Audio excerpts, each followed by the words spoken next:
Choices, scene 1, take 1, part B. As someone who likes to believe he's creative, I often have these crippling thoughts come into my mind that basically either destroy my project or are in the process of going to destroy my project. Well, you might sit there right now thinking, well, I'm not exactly the most creative person, so I don't think this will apply to me. But I genuinely believe that creativity is in a lot of stuff that we don't even think about. Even as something as creating a spreadsheet for a 9-to-5 office job requires some form of creativity. See, when we create something, we as humans love credit.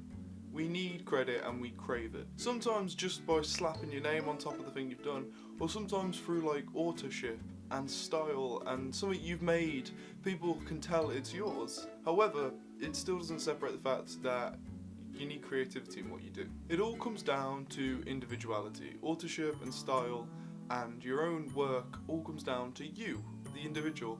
However, I'm going to talk to you today about the problem with individuality and how it is a complete paradox. And then I'm going to talk about how we could fight that and instead just kind of look past it and still be creating what we want to create. You see, a huge first world problem that we face day in and day out is the idea of individuality. In order to be individual, you need a society of norms that you can try and break free from to become the individual. Thus, telling people to be an individual would eventually lead to a society of individuals and thus not be individual. It's confusing. Mark Twain once said this brilliant quote. It says, "Once you find yourself on the side of the majority, maybe it's time to reform." Now, as much as I like this quote, it again shows that you need the majority in order to become an individual. You need something to break free from. And even though we stress, teachers and creative minds stress to find your voice, be individual, I find that really difficult to try and find my voice when millions of other people have similar or the same voices. Heavy stuff to start the video with, I know, but basically I wanted to talk about how we can look past this paradox, because let's be honest, we're never really going to live in a world where everyone is an individual doing their own thing. It's theoretically possible, but practically it's just never going to happen. It's a bit like communism. I've probably just lost 2% of my viewers there. I apologise.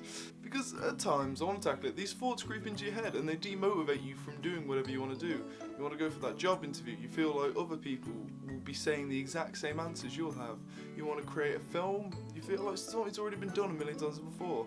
You could use it and apply it to anything. And it does demotivate you and it's quite frustrating. So let's look at the main points that come off from this way of thinking. What's the point in trying if nothing's original? Nothing has been original for a very, very long time. I hate to break this to you.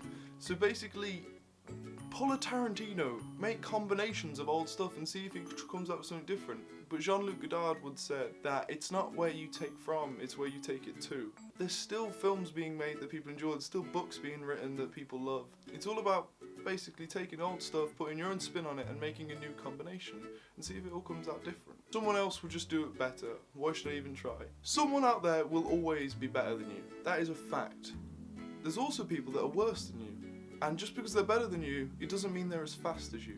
So if you get it done first, you've got it done. I don't have the money, I have these limitations, I can't fit it into this, I have a deadline. Limitations are basically what breeds creativity. When you have to think outside the box because of a limitation, you come up with so much more that you wouldn't have even thought of firsthand. I often set myself fake limitations when doing stuff, solely so I can try and come up with other ideas. The main point here is a cliche, and I apologise for this, but the reason why cliches are cliches is because it's true. When you accomplish these things because you think outside the box or you don't worry too much about if it's been done before, when you just do it, you get the self-worth and you feel like you can accomplish anything. And that's where the real creativity begins.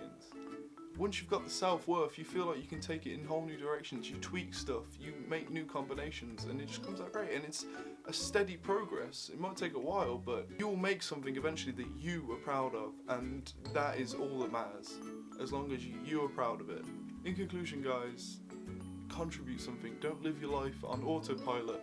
Don't do what I do and overthink the fucking paradoxes, because that just stumps your creativity completely and you end up being miserable before you come to the conclusion that, fuck it, you shouldn't worry about it, you should just go out and do something. I'm starting to think I've just made this video just to help myself cope, People are probably watching this and thinking, what the fuck is he talking about? But I feel so much better now I've made this video. So I apologise if this has just been like 10 minutes of utter shit. Right. That's all I can say for this week, guys. I'm glad that I've just got this out there, and please leave a like and subscribe if you liked it. Leave a comment telling me how much shit I just talked. Leave a comment saying that it helped. Either way, I'm very happy to respond to all comments, and I love doing this so much, and I will see you next time. Bye.